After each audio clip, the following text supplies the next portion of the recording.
प्रयागराज में सदी का सबसे बड़ा महाकुंभ लगने वाला है। यह महाकुंभ हर 12 साल में एक बार लगता है, यानी इस महाकुंभ का बहुत अधिक महत्व रहने वाला है। गंगा में स्नान करने का बहुत महत्व रहता है। इसी वजह से देश और दुनिया से कई लोग प्रयागराज के इस महाकुंभ में पहुंचने वाले हैं। लेकिन अभी हाल ही में जो घटना सबके सामने निकल कर आ रही है, उसने सभी के होश उड़ा दिए। जहां पर एक साधु महाराज को गंगा नदी में स्नान करने से रोका गया। कोई भी महाकुंभ साधुओं के बिना अधूरा है, क्योंकि यह साधु संतों के आगमन और स्नान से ही संपूर्ण माना जाता है। देश भर से साधु महाकुंभ शुरू होने के कई दिनों पहले ही प्रयागराज पहुंच जाते हैं। इस घटना की शुरुआत होती है मध्य प्रदेश के महेश्वर में रहने वाले राधानंद जी महाराज से। राधानंद जी महाराज रोजाना सुबह 4 बजे उठकर ठंडे पानी से स्नान किया करते थे और भिक्षा प्राप्त करने के लिए निकल जाते थे। उन्होंने अपने जीवन काल में सांसारिक सुख का त्याग करके कई तपस्याएं की और कई सिद्धियां हासिल की। वे महेश्वर के घाट पर ही निवास करते थे। जब उन्हें प्रयागराज महाकुंभ लगने की खबर मिली तो वे महाकुंभ में जाने के लिए बहुत उत्साहित थे। वे तकरीबन 1 माह पूर्व महाकुंभ में पहुंचना चाहते थे, क्योंकि वे वहीं पर 2 से 3 महीने बिताना चाहते थे।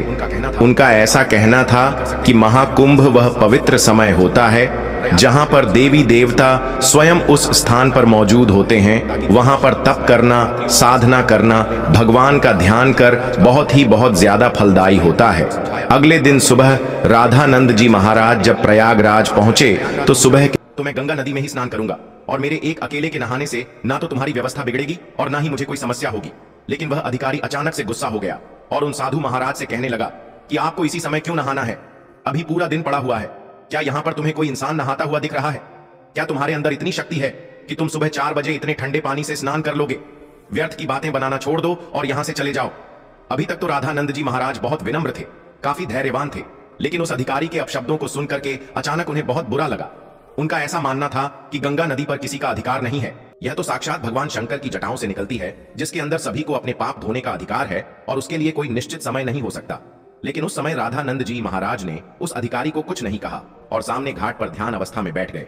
सबको लग रहा था कि वे साधु महाराज मान गए हैं और पीछे हट गए हैं। अब जब पुनः गंगा नदी के अंदर साफ सफाई की मशीनों को शुरू किया गया तो अचानक से एक बहुत बड़ी घटना घट गई। वे सभी मशीनें शुरू होने का नाम ही नहीं ले रही थी। ऐसा लग रहा था मानो वह जाम हो गई हो या उनके अंदर बहुत सारा कचरा फंस गया हो।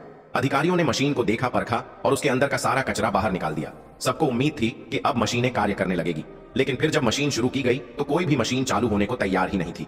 सभी अधिकारी बहुत हैरान थे, किसी की भी समझ नहीं आ रहा था। लेकिन जब मशीन चालू नहीं हुई तो कई मैकेनिकल इंजीनियरों की टीम को मशीन देखने के लिए बुलाया गया। उन सभी मैकेनिकों ने मशीनों को अच्छी तरह से जांचा परखा और यही पाया कि मशीन तो एकदम सही है, लेकिन इसके चालू न होने का कारण किसी को समझ नहीं आ रहा था। राधानंद जी महाराज अभी भी उसी घाट पर ध्यान अवस्था में बैठे हुए थे। गंगा नदी का साफ सफाई का कार्य उस दिन रुका हुआ था। सभी लोग बहुत हैरान थे। उस समय जो मैकेनिकल इंजीनियर वहां पर मशीन सही करने आया था, उसने जब राधानंद जी महाराज को देखा तो उसकी आंखें खुली की खुली रह गई।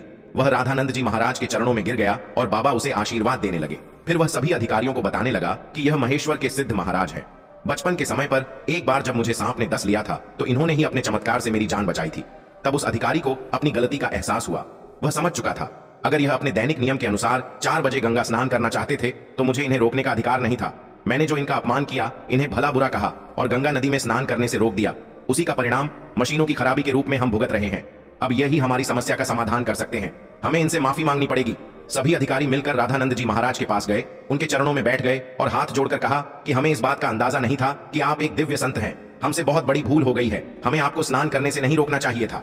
राधानंद जी महाराज अभी भी बहुत विनम्र थे। उन्होंने अधिकारियों से कहा कि यह जरूरी नहीं है कि कोई संत चमत्कारी खोखे तभी ही उसे गंगा नदी में स्नान की अनुमति दी जाए। गंगा नदी के ऊपर साधु संतों का सबसे पहला अधिकार है। सभी अधिकारियों ने उनसे हाथ जोड़कर कहा, अब आप गंगा नदी में स्नान कर सकते हैं। हम आपसे बहुत माफी चाहते हैं। राधानंद जी महाराज समझ चुके थे कि सभी अधिकारियों को उनकी गलती का एहसास हो गया है। उनका अभिमान दूर हो गया है। उन्होंने विनम्रता पूर्वक उन अधिकारियों से कहा कि तुम चिंता क्यों करते हो?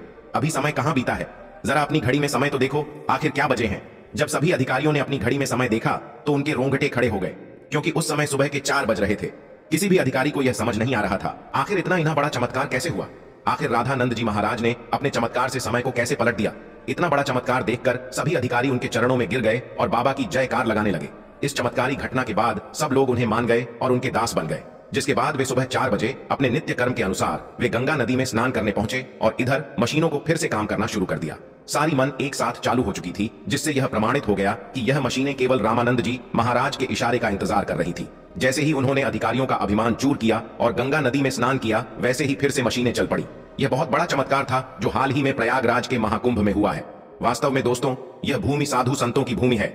यहाँ पर साधु संतों का न तो अपमान किया जा सकता है और न ही उन्हें छो समझा जाता है। इस देश का हर संत इस देश के लिए कुछ न कुछ करता है और भक्तों को अध्यात्म के मार्ग से जोड़ता है।